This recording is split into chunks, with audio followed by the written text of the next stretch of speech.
నెలకవుతుంది. సంవత్సరానికి 33,000 కోట్లు అవుతుంది.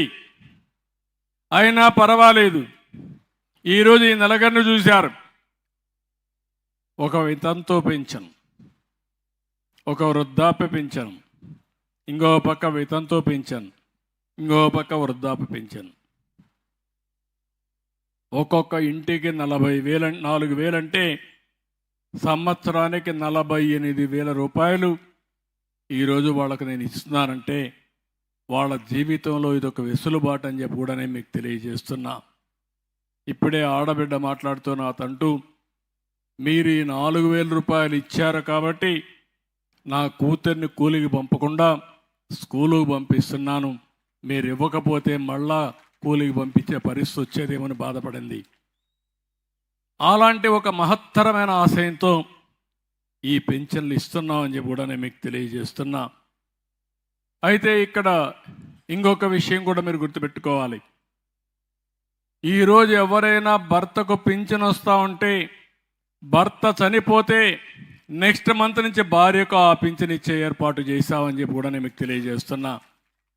ఒక బాధ్యత, ఒక సెక్యూరిటీ, ఆ ఇంటికి అండగా ఈ ప్రభుత్వం ఉంటుందని ఒక భరోసా ఇవ్వడానికి ఈ కార్యక్రమానికి శ్రీకారం చుట్టాం.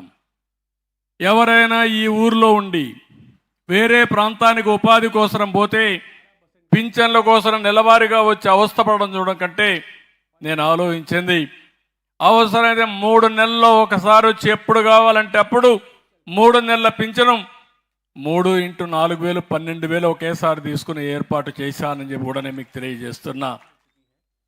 ఇలాంటి కార్యక్రమాలతో మనం ఈరోజు ముందుకు పోయే పరిస్థితికి వచ్చాం. నేను వచ్చిన 6 నెలల్లో పింఛన్ల కోసమే ఒక 20,000 కోట్ల రూపాయలు ఖర్చు పెట్టాం. ఇది కాకుండా ఈరోజు మీరు ఒక్కసారి చూస్తే వేరే రాష్ట్రాలకి మన రాష్ట్రానికి తేడా ఎంతుందంటే ఈ పింఛన్లో మన దగ్గర 4,000 రూపాయలు మామూలుగా అందరికీ పింఛన్లు ఇస్తున్నాం, వృద్ధులకు కానీ వితంతులకు కానీ. వికలాంగులకి దివ్యాంగులకి 6,000 రూపాయలు ఇస్తున్నాం. ఎవరన్నా కిడ్నీ పేషెంట్ కానీ ఇలాంటి వాళ్ళు ఉంటే 10,000 ఇస్తున్నాం.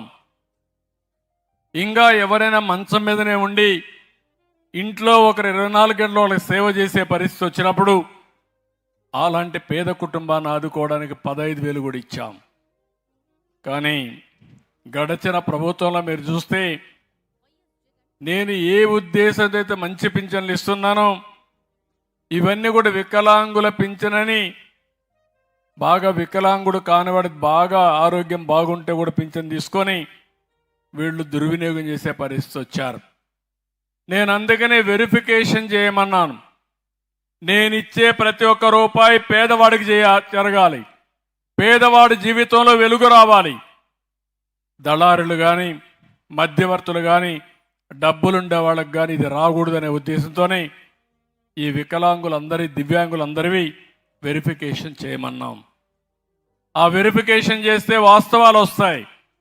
ఎవరైతే అర్హులుంటారో వారికి ఎంతైనా ఖర్చు పెట్టడానికి నేను సిద్ధంగా ఉన్నాను. అర్హులు కాని వాళ్ళు మాత్రం ఒకటే చెప్తున్నా, హెచ్చరిస్తున్నా, మీరు దుర్వినియోగం చేస్తే మిమ్మల్ని వదిలిపెట్టను, మిమ్మల్ని రికమెండ్ చేసిన కూడా వదిలిపెట్టనని చెప్పి కూడా హెచ్చరిస్తున్నానని చెప్పి కూడా నేను మీకు తెలియజేస్తున్నా. ఇక్కడ మనం 4,000 ఇస్తున్నాం. హర్యానాలో 2,500, ఇంకో పక్కన తెలంగాణలో కూడా 2,016, కేరళలో 1,600, అన్ని రాష్ట్రాల్లో కూడా మీరు చూస్తే కర్ణాటకలో 600. మీరు అంటున్నారు ఇప్పుడు ఏదో వాగుతూ ఉంటారు సూపర్ 6 ఏమైందని. సూపర్ 6 సూపర్ హిట్, అదే నా పెన్షన్ స్కీమ్. 33,000 కోట్లు ఇస్తున్నా. సవాలు విసురుతున్నా విమర్శించే వాళ్ళందరికీ 4,000 రూపాయలు పింఛనిచ్చే రాష్ట్రం ఏదైనా ఉందంటే సమాధానం చెప్పమని అడుగుతున్నా. దానికి చిరునామా ఒక్క ఆంధ్రప్రదేశే. 27 రాష్ట్రాలు ఉన్నాయి, 8 యూనియన్ టెరిటరీస్ ఉన్నాయి. ఎక్కడ కూడా దీనికి దగ్గర కూడా ఎవ్వరూ లేని పరిస్థితి. తమిళనాడు కానీ గుజరాత్ కానీ అలాంటి రాష్ట్రాల్లో కూడా దీంట్లో గుజరాత్ అయితే 750 రూపాయలే ఇస్తున్నారు. మీరు కూడా ప్రజలందరూ ఒకసారి ఆలోచించుకోవాలి. తెలుగుదేశం ప్రభుత్వం ఏ విధంగా పేదల సేవలో పేదల కోసం పనిచేస్తుందో మీరు గుర్తుపెట్టుకోవాల్సిన అవసరం ఉంది. సంవత్సరానికి 32,520 కోట్లు మనం ఖర్చు పెడితే మన తర్వాత తెలంగాణలో 8,179 కోట్లు, కేరళ 7